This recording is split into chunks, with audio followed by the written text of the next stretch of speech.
What if finding your purpose isn't as mysterious as people make it out to be? On today's show, we're going to give you 5 ways to figure that out. That's coming up next.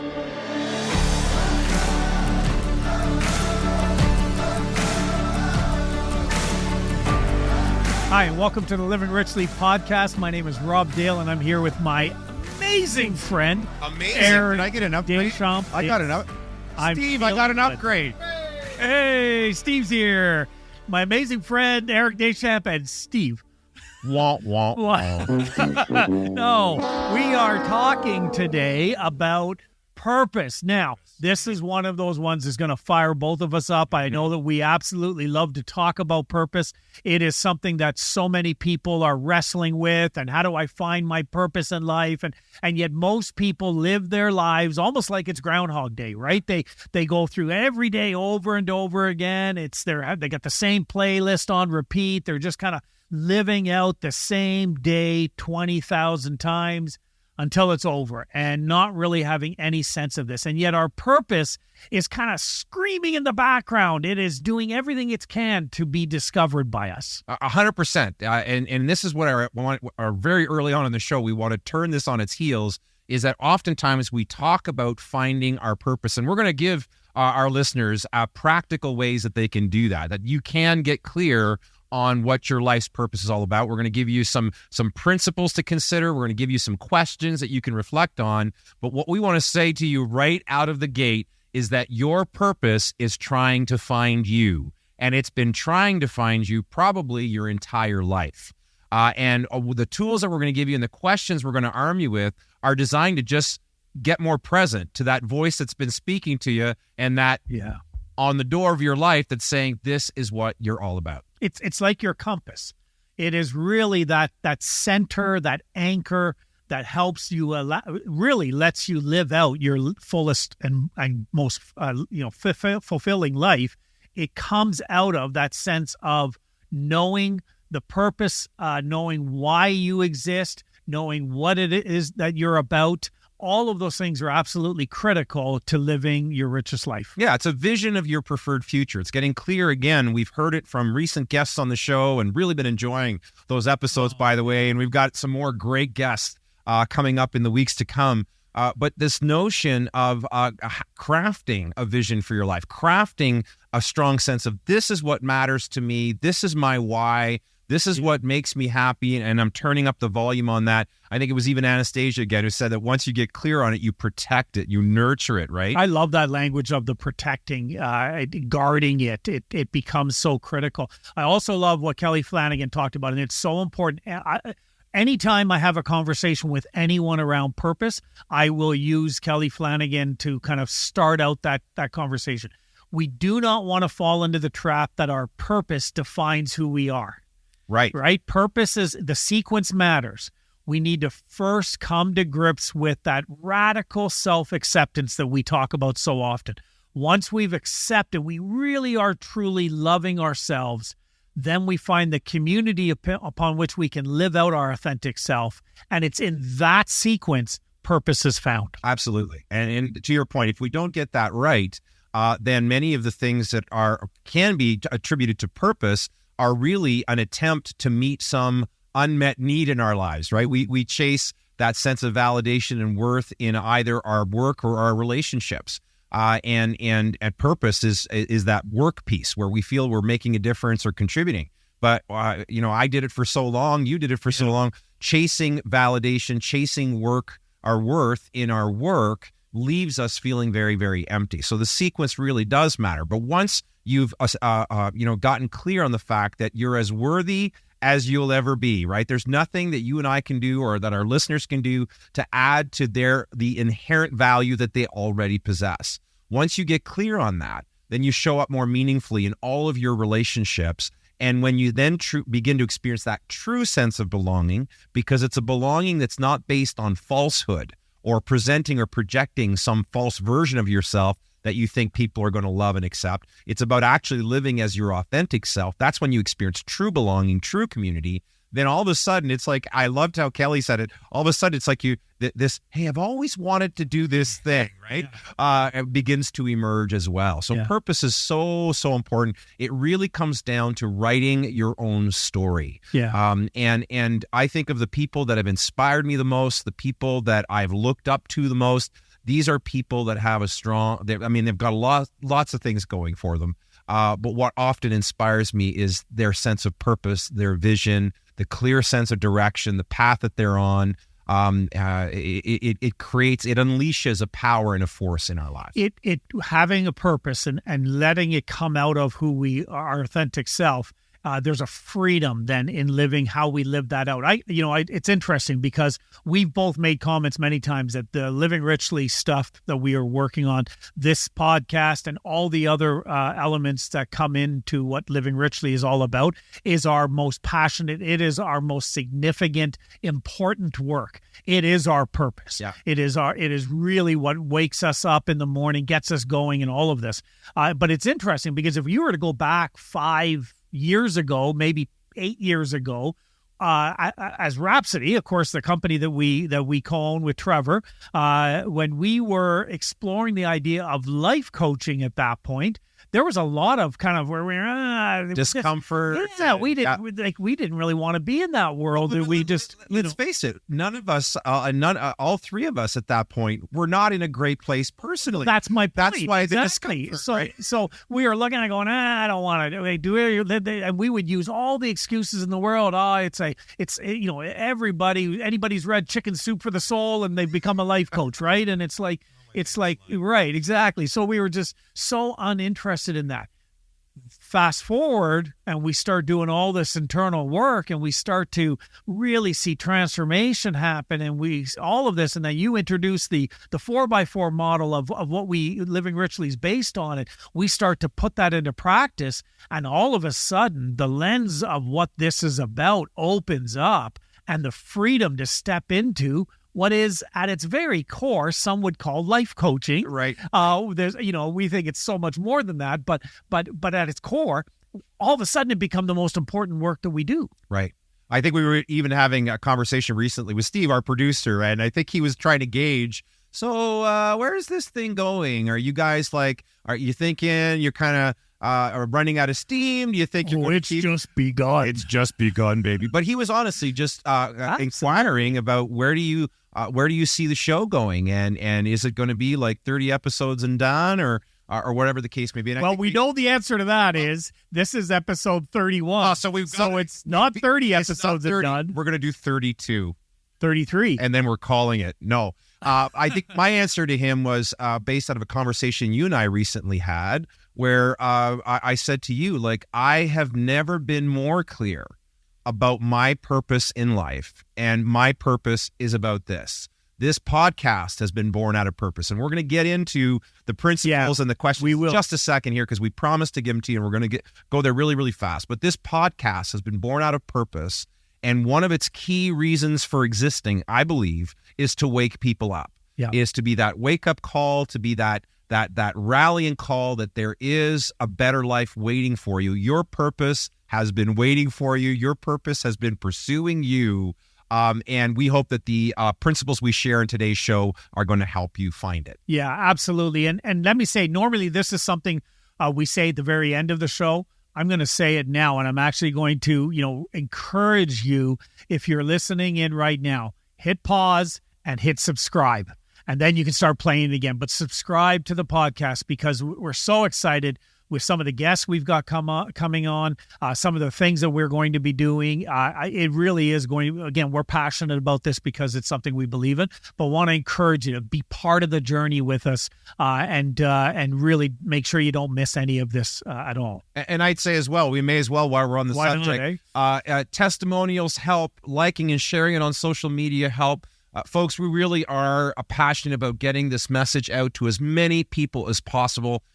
Folks that have been writing in and sending us messages, we keep getting kind of a similar refrain saying, oh my God, I've been waiting for this show. I can so relate to the message. It's really, really helping me take a stock of my life and revisit what's important. So you can help us spread the message simply by hitting that like, subscribe, leaving a testimonial or a review, and sharing it out on social. Yeah, absolutely. So now I feel like I need to wrap up the show. No, you can't. No. We're only 10 minutes in. And we haven't given them the 5 steps. The five principles. Yeah, they're not steps. But let's talk about the 5 principles. Let's get right into the meat of that, and then we'll talk about kind of what are the benefits, what will come out of doing this, the work that we're about to suggest. But maybe why don't you dive in on the first kind of principle, the first best practice.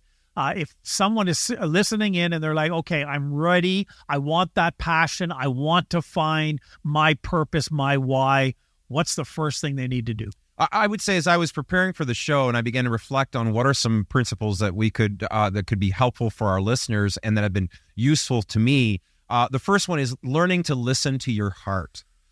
When we talk about the model, it's emerged out of Living Richly, and part of that model is looking to the 4 traditional elements that have been used throughout the centuries of water, earth, air, and fire.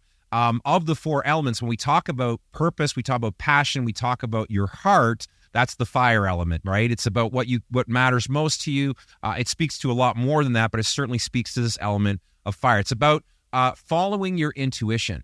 It's about learning to tap into your passion and how you feel about something. And this is where I think a lot of people struggle. And I'm going to say this, and we've already said it unapologetically on the show. I think for men, this is really difficult. Yeah. I think men get fired up about all kinds of things, but they struggle to tap in. We struggle to tap into intuition. We struggle to tap into our feelings and what we're experiencing. But learning to listen to the signals of the heart and what your heart is telling you. Well, we tend to lead with our minds and lead with our brains. And listen, I'm a big fan of that too. I mean, the water element speaks of the mind, and we've talked so much about that on the show. But if we can't tap into our emotions, if we can't tap into our feelings, it's like there's an entire part of our machinery that's not working. It's like we're selling ourselves short. But it's so important. And I heard this on a show recently on a video that I was watching, and they talk about how life, when we talk about mastering the elements, we talk about all of this work and focused on purpose today. People can get the idea that it means that you're just going to go through life like this. You're going to be so centered. You're just going to kind of flatline, kind of walking through life, not bothered by stuff.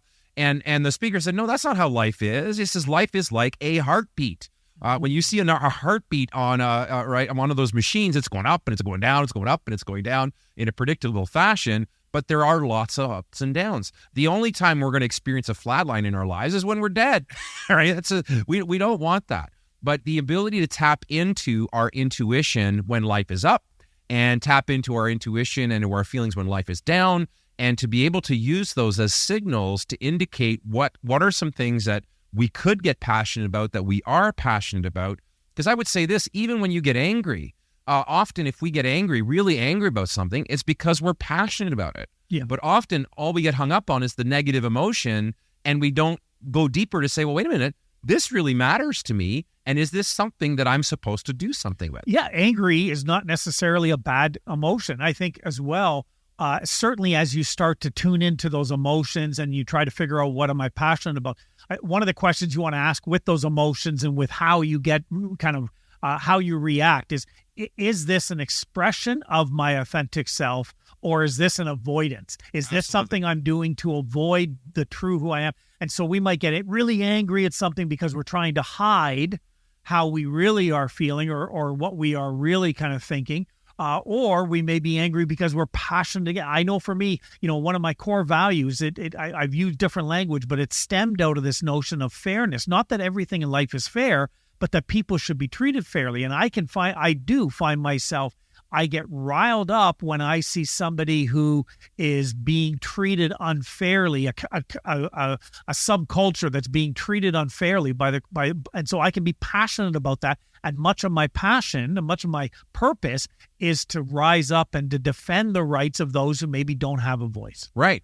And so you're tapping into what is a difficult emotion, or what is often classified as a negative emotion that's happening to you in a moment that perhaps is not your best moment, and yet it's trying to speak to you. Yeah. It's trying to signal something to you. But I think the problem is we spend so much of our lives, we talk about listening to our hearts, listening to our intuition, getting in touch with what the heart is saying, but we spend so much time numbing the heart.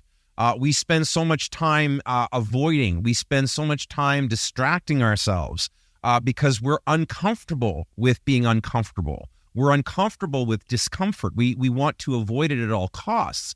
And yet it's in the hard moments of life. I think they are the greatest teachers. They are the greatest instructors, because they, again, they help us cut through the noise. But until we tap into this energy of the heart, we're going to struggle there. And when we talk about this, and I said it on a previous episode not long ago, I think it was the show with Steve, when we talk about doing that work and pushing through pain, to listening to our heart as we push through pain, it's not about reliving the pain. It's not about rehashing the past. It's not about regretting past mistakes.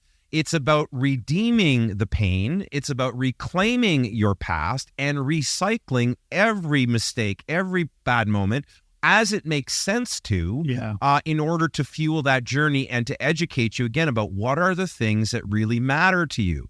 Your purpose will be found in the things that matter to you. And often where we bump into that quite frequently, and we're not looking for it there, is in the hard moments of life. It's easy to listen to the heart when life's going well, right? But I think it's in those hard moments that it matters most. Yeah, the book I'm reading right now has a little section that talks about trauma. And it says, trauma is sometimes a secret we keep from ourselves. And he goes on to say, often we keep our ordinary, everyday trauma a secret from ourselves in pedestrian ways like drinking, drugs, distractions, all of those things. So we're avoiding it because we don't want to face it. And yet in facing it, we often will find our passion. Exactly. We'll find all kinds of things. All kinds of things, absolutely. Including our passion, right? Yeah. The next thing I would say is that ease into it. If the first principle is learn to listen to your heart more, right? Learn to get in tune with yourself. The other is ease into it. Often we make this work of finding our purpose, it's like another project. And it often doesn't emerge that way because it does require reflective work. It requires a willingness to get still and eliminate the distractions and get quiet with ourselves. And we've talked about this so many times on the show that, again, it fights our nature. It seems that in our culture and it's in our very nature to want to avoid getting quiet. And so we create. There's a lot of noise that we're dealing with on a day-to-day basis in terms of distractions, but it's amazing how even when those distractions are at present, we create more. Well, and you're a great inspiration of this for me because, again, if you're listening and you're kind of hearing, oh, that's easy for you guys to say, no, you don't understand. So let me tell you something about Eric. Uh-oh. Okay? Eric is the... Steve. Eric is... Steve. You're ready to edit, right? Eric is the kind of guy that'll come to you and say, hey, Rob, I got a great idea. And then he is out the door, putting the idea into motion before you even have a chance to breathe. And within an hour, he's like, boom, all into this. I have no idea what you're talking about. And so for you, Eric, to be somebody who says to ease into it is obviously comes out of a lesson on your own. To be still and just lean in on that, on what the purpose is and what are you learning and what are you hearing. And you often, because you'll share with me by text, through messaging. I don't know why every time everybody says by text, they have to do this, right? Just a side note. You don't have to actually demonstrate. We do. We'd say, or I'll call you, right? Yeah. Kind of, but by text, you'll send me a note and say, I'm reflecting this morning. And here's something that came out of my reflections. There is that notion of the pause, the stillness, the voice being in the wind, right? In the whisper, listening to the whisper, listening to the whispers around us, and finding your purpose is not. I love how our tone. We went from intense when we're talking passion, and now we're finding your passion, finding your purpose is a process that you have to eat. I love that language of easing. You're easing into it. Yeah, and because you're taking that moment. Absolutely, because I think, again, and I can only speak out of my personal journey, but also I've speaking to so many leaders, and as have you over the years, and folks oftentimes when they hear this notion or hear the topic about purpose, finding your why, all of a sudden they get angry or they get frustrated because they haven't figured it out. And that, because they haven't figured it out, that's just more ammunition for their inner critic to say, see, if you were a better person, you'd figure that out and you'd be living a life that's more intentional or more deliberate. Yeah. And easing into it is a very opposite energy of that. It's the opposite energy of striving and pushing. And we use the language on the show, hustling your way through it or muscling your way through it. It's not like that. It's about actually learning to ease, learning to relax into it, learning to just quiet all those voices internally. And there's all kinds of ways you can do that. We talk about a lot of that on the show about rituals and things like meditation and things like exercise and things like nature that for the two of us, I know are very meaningful ways of easing. Matter of fact, I think I sent you talk about sending a text over the weekend about a new idea. I was out walking the dog and I went for, it was like an hour and a half walk in the beautiful sunshine that we were experiencing on the weekend. And as I was just easing, I was just enjoying the walk, enjoying nature, all this creativity began to flow about the future of the podcast and ideas and the rest of it. I think when you ease, that you literally you're quieting your own voice and you're quieting all the other voices, and now you can actually hear. And this is where when I said, the phrase only came to me as we were getting ready to start the show, but purpose is trying to find you. I think the universe is knocking at the door of our hearts on a daily basis. It's speaking to us constantly. It's the question becomes, are we listening? Are we putting ourselves into an environment or into a state where we can listen? Right. One of the best books a great book I read a number of probably about a year ago now was a book all that just really was, it's the Wim Hof method, but it was all around breathing. And he talks about all the research around that. But I remember, and I read it because I was in a session with Sherry, certainly very influential in both our lives, a psychologist. And she had caught me in the middle of denying that I was bothered by something. She asked me just very, in her southern drawl type way, she asked me if I noticed how I was breathing. And I was short breath, I was anxious, and I was breathing such. And that led me on a journey of learning about breathing. And I'll say this, some of the most important messages I have received them when I'm taking the moment to pause in my breathing. Right. It's again, that art of stillness, right? And it's something that is difficult for many of us that have been raised on a performance mentality that my productivity is what determines my worth.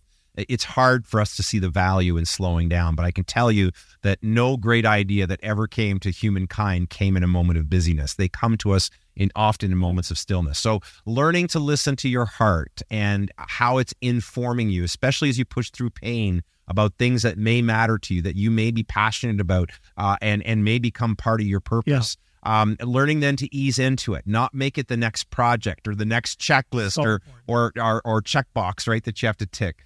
The next one is, as you're listening to those things, as you're easing your way into it, and you're starting to get some signs and some signals that this may be something you're passionate about, if you stay in your current context constantly, if you don't push yourself out of your comfort zone to some degree, it'll be hard to discover whether or not you're really passionate about something, whether or not this could be something that could be an important part of your why. So the third principle is learn to put yourself right in new situations and new contexts. In other words, get comfortable being uncomfortable.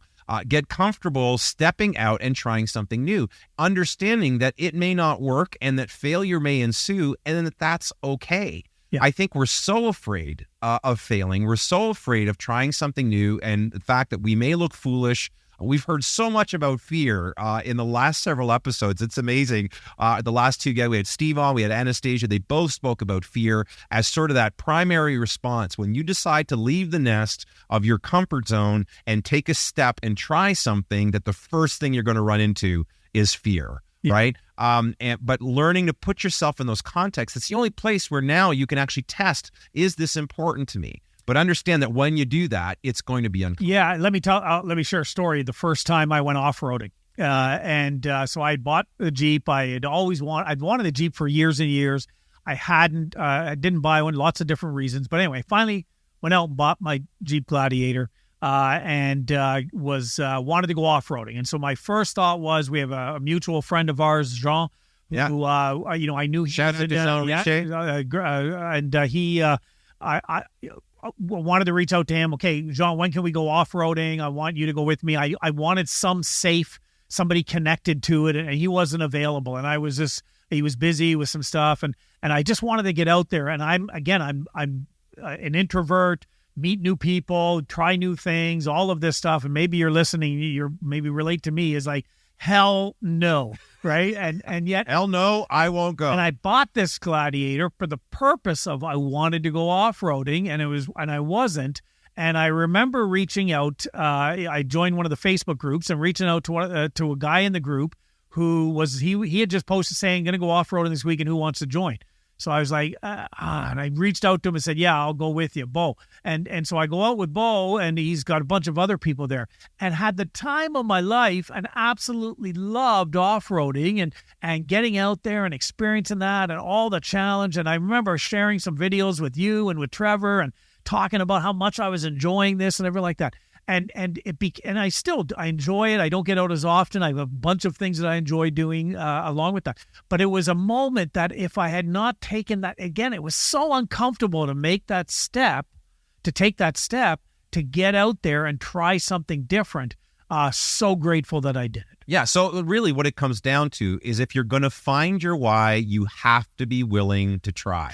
You have to be willing to take that step. It's going to feel weird. It's going to feel uncomfortable. It's going to feel unfamiliar. But your purpose, if your purpose was in your comfort zone, you would have found it already. Right. You'd already know what it is. But if you're struggling to find it, it's somewhere beyond your comfort zone. So you have to understand that that's going to be something that you just are going to push through. And I think an important question to ask yourself when you're reflecting on this notion of trying something new, putting yourself in new context, is to ask yourself, is my world more open, or is it closed? Is my world fearful, or is it full of faith, full of possibility?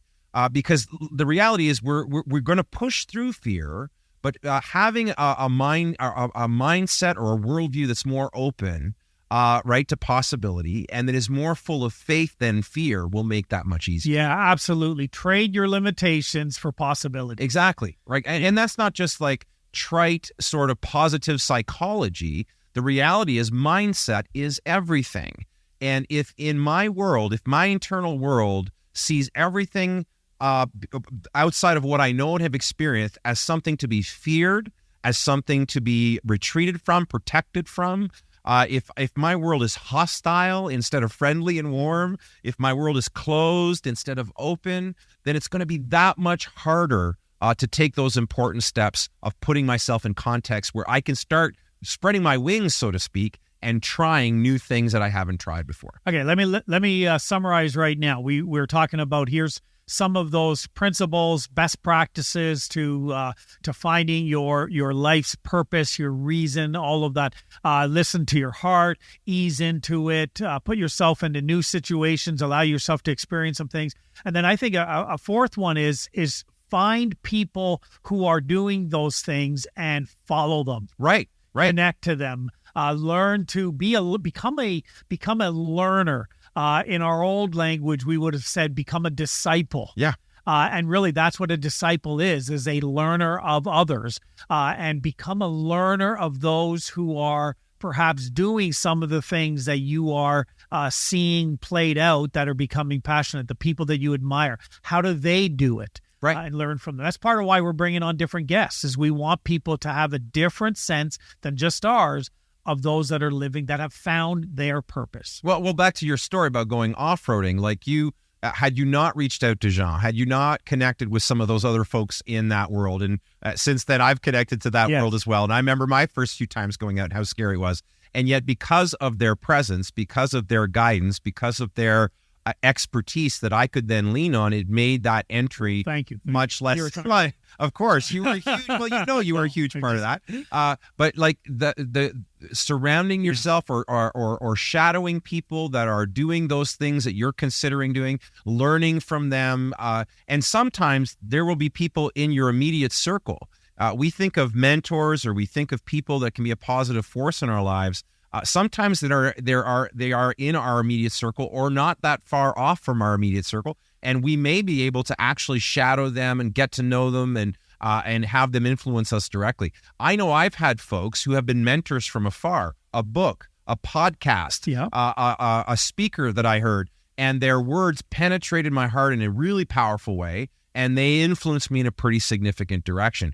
The thing is here, like, think about social media for a moment. How much doom scrolling takes place or meaningless scrolling takes place. Listen, if through the earlier steps that we mentioned, you're beginning to think maybe this is something I want to try or something that I'm passionate about, how about you unfollow a bunch of those useless, mind-numbing channels that do nothing for you and go looking for people that are doing the things that you love and start just paying attention to that, just leaning into it. That's one way of doing some research, is turning sort of mind-numbing social media activity into research and homework to discovering your why.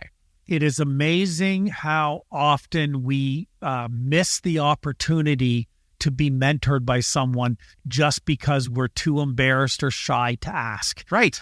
To be able, and you go back to the first time you went off-roading, which of course I was there and had an opportunity to be a part of that. And I will never forget, as long as I live. I won't forget the fact that I made that first obstacle on my first try. Right. You didn't. Yes. Okay. Thank you. We were really going to, I was about to say something. That's what you're going to say, isn't it?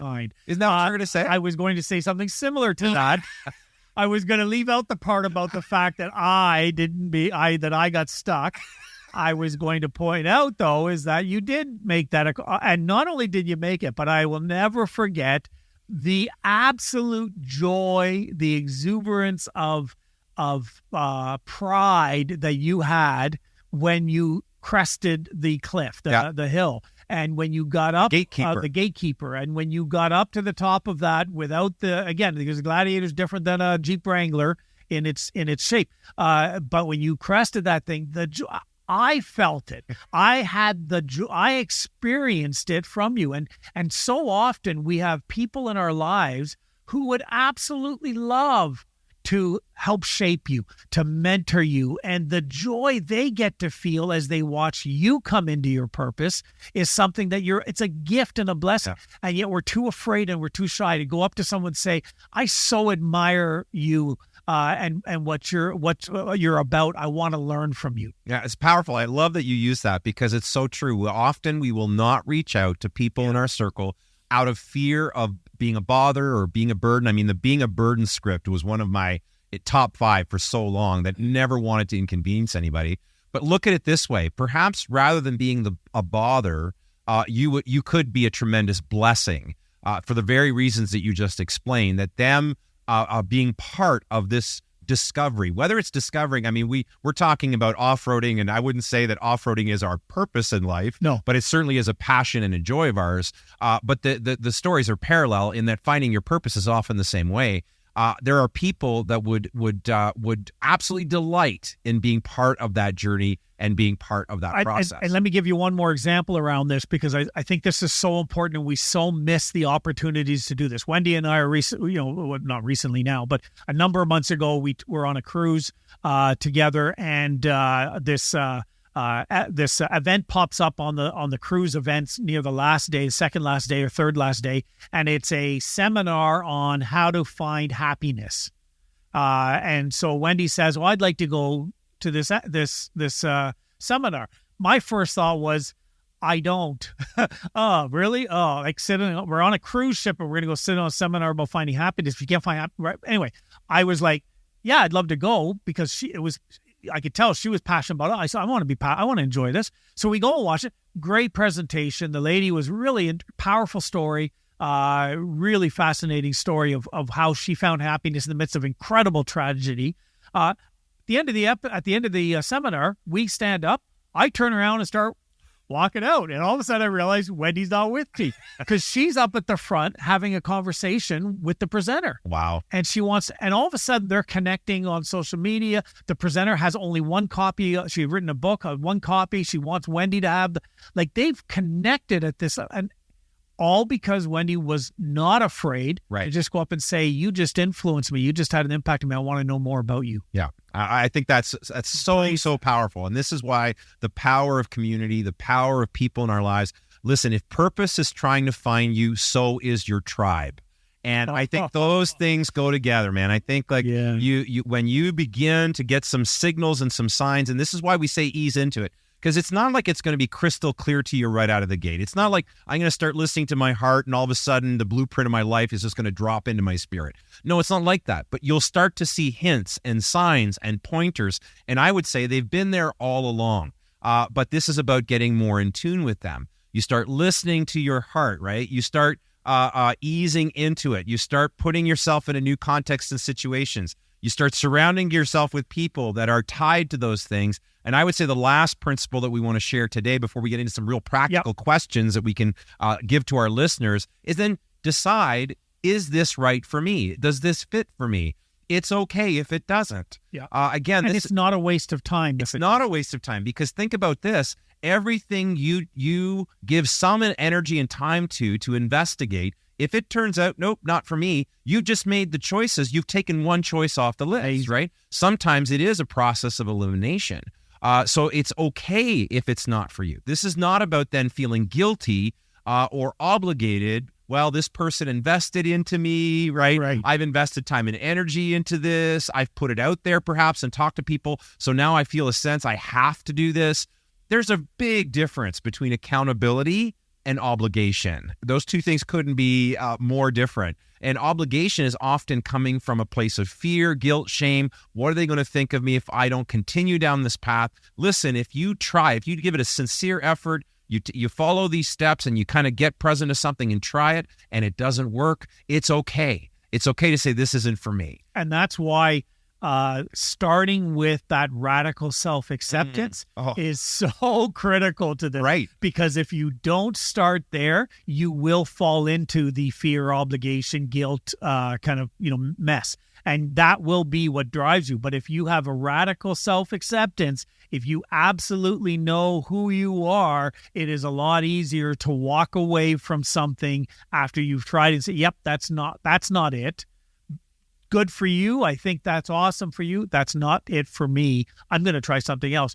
It's a lot easier to do that when you first accepted yourself, and then are being accepted by others. If you to your point, if you're loving yourself and you're giving yourself that sense of worthiness that it's okay for me to get it wrong as I'm going through this process, and you've surrounded yourself with people that are connecting to you based on your more authentic version of you as opposed to the false you, then they're going to continue to be supportive as well. I'd be hard pressed to believe that a true community of people that love each other for who they are and are supporting each other on the journey would reject somebody because something didn't work out and they chose to go a different direction. It's got to fit for you. And if it does fit for you, keep investigating. You're on to something. All right, let's rapid fire. What are some of how do we do this? We want to craft this. We've seen these, again, some of the suggestions there. Maybe let's talk about what are some of the questions that we want to include that one can ask themselves to start to clear some of the fog away from figuring out what their purpose is. Absolutely. Let's jump into them. And we're going to make all of these available as a downloadable PDF in the show notes. So you're going to be able to download these.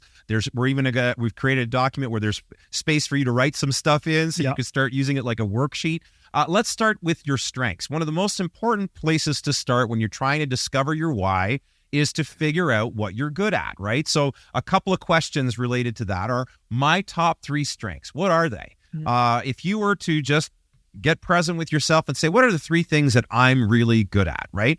And then a follow-up question to that are, what are strengths that other people have commented on that I've heard more frequently than others? What do I think about that? What do other people think about that? getting clear about what you're good at is a great place to start when you're trying to reflect on what your purpose is. Another question to ask is, what truly makes me happy? And we talk a lot about this in the Living Richly Blueprint. What are the things that enrich my life? What are the things that deplete my life? Are there certain activities? What are they that make, when I'm doing those activities, I feel alive, I feel fulfilled, I feel satisfied? And then focusing in on jotting them down, creating a list of what are the things that really bring me energy rather than deplete my energy. Right. That's like the whole second part of the 4x4 model is what makes me truly happy, right? And then I sort of going a little bit deeper even on that question is, what of the activities that I've listed here that make me happy, what 3 activities do I want to devote more time to? Like when I look at that, I really, when I get present, say I'd like to spend more time doing these. Another great question is, what do I do that I can consider truly special, unique, or important? What do I do that I consider truly special, unique, or important? Now, this one and the strengths one, for some people can be really, really hard, right? Because they don't see themselves as having many great strengths. They don't believe they're bringing anything really special, unique, or important to the world. And this is where you may involve people that you trust in your life who may be able to answer these with you. I know there had been a point in my life, I remember when Jim Harrington, who's going to be our guest on the next 2 shows, asked me to write 20 affirmations about myself, and I couldn't write more than 3. I was hard-pressed to come up with 3. So any of these questions can be asked in self-reflection on your own. Where you're struggling, I would say enlist the help of the people around you to give you another perspective. Yeah, absolutely. And I think, again, community matters, and you want to ask those questions to the right people as well. I think it's about asking yourself, what do I truly value? What are my most important values? What are those top 4 values that I have? What is my compass, in other words? And again, we have a lot of questions that we use to be able to determine what our values are. One of the best things that you introduced me to was the values deck. That's great visual exercise. Great visual exercise. We'll make sure there's a link for that. But the values deck is an opportunity to be able to figure out, again, what are those things that I value, and then how am I implementing and utilizing these values in my day-to-day life? 100%. Another great question to ask yourself is, what do I want to be known and remembered for? And when you consider that question, think accomplishments, think actions, characteristics, behaviors. I mean, almost imagine yourself being honored at your retirement party, and the 3 people that know you the best in the whole wide world have been invited to say a few words in your honor. What would make you so happy to hear them say, right? What if the things that they would choose to highlight? These are things that would deeply resonate with you and make you feel like you had lived a really purposeful life. What do you want to be known and remembered for? Powerful question. Yep. One more question would be, what impact do I want to have? Yeah. Now, often when we ask that question, you have 2 responses. Some people, I want to change the world. And then other people go, man, I just want to have an impact on my family. I just want to have an impact on my kids. I want to have an impact on my friends. Good. Yeah. That's one isn't greater than the other. They're just different. Get clear. Just be clear. Right. What really, and that it's going to come out of values. I look at it and go, the impact I want to have aligns with the values that I have. Right. And the more I align my impact with the values, and my goal is to make an impact. Now, like you, we're passionate about the Living Richly, and we hope this is a movement that impacts people from around the world. Right. Right? That's our goal. But at the end of the day, what really, truly matters to me is that I am living my best life so that it impacts my partner, it impacts my kids, it impacts my family, it impacts my friends. Right. And then the rest is wonderful to know that I'm able to do it. And when you think about impact, we're talking about legacy. We're talking about influence, right? And you'll see in the worksheet that you'll be able to download, our listeners will be able to download, it's going to ask you to reflect on what impact do I want to have on my family and loved ones, on my work and with colleagues and clients. So it brings the work aspect in. On my industry, perhaps you're in an industry and you have a passion to make a difference there. On broader issues, these might be initiatives outside of work. Think community, think social issues, think environmental issues. Like, What impact perhaps do you want to have there? And then how large will the impact be? Will it be, how far is the reach? Is it local? Is it national? Is it international? Getting present to these questions and beginning to reflect on them, again, will help bring up some important information. These will all be clues to helping you figure out your purpose. And let me say this last thing about purpose before we wrap up. Not only is purpose trying to find you, but purpose doesn't necessarily stay the same your whole life.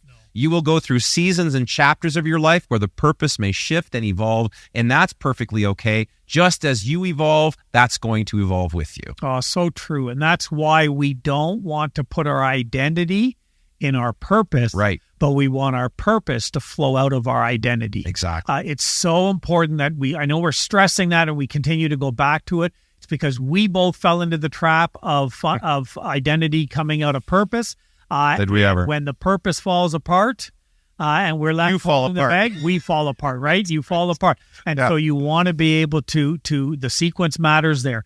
Live this out. What I so appreciate about, we use the word intentionally, which is journey. This is a journey that we're on, a journey of finding purpose, of living out that purpose, of shifting that purpose, whatever that might be. But it is, and it all stems out of who we are. 100%. So we're going to make all of this available on the website. Folks, we encourage you, all as we do every show, to go to livingrichly.me/ACT, ACT, where you will find links to the show notes and the episodes for this episode and all the other ones that we've done so far. 31 episodes now. This is crazy. This could actually go somewhere. Right? It's got legs. But you're also going to find tools and resources there that can support you in your journey. That's livingrichly.me/ACT. Yeah. And of course, we also want to encourage you. We've mentioned it. We were certainly leaning into it. One of the things that we're real excited about is we have created kind of a model that we can use in coaching people that walks them through a bit of a blueprint that takes you through some of these stages of figuring out this stuff. What matters most. And so if you're maybe listening, you're thinking, I'm ready to take that step and perhaps engage in some coaching around how I find my purpose, how I live that out, how I develop, how I understand that self-acceptance, all of those things. I know the email address for those of you that are watching by video, the email address will be on the screen, but info@livingrichly.me. And we'll be happy to provide you more information on that and be able to connect you with the right person. And as always, like, share, subscribe, leave a review. That helps get the word out, and we thank you ahead of time for that. Yeah, thank you so much for taking some time to listen to our episode today. I know that this is something that we are very passionate about, and I have no doubt that for many of you, you're passionate about it as well. Again, if you're listening to these in sequence, we can't wait for our episode next week, where we have one of the greatest influencers or mentors to the Living Richly model is going to be a part of our show next week. So make sure you tune in.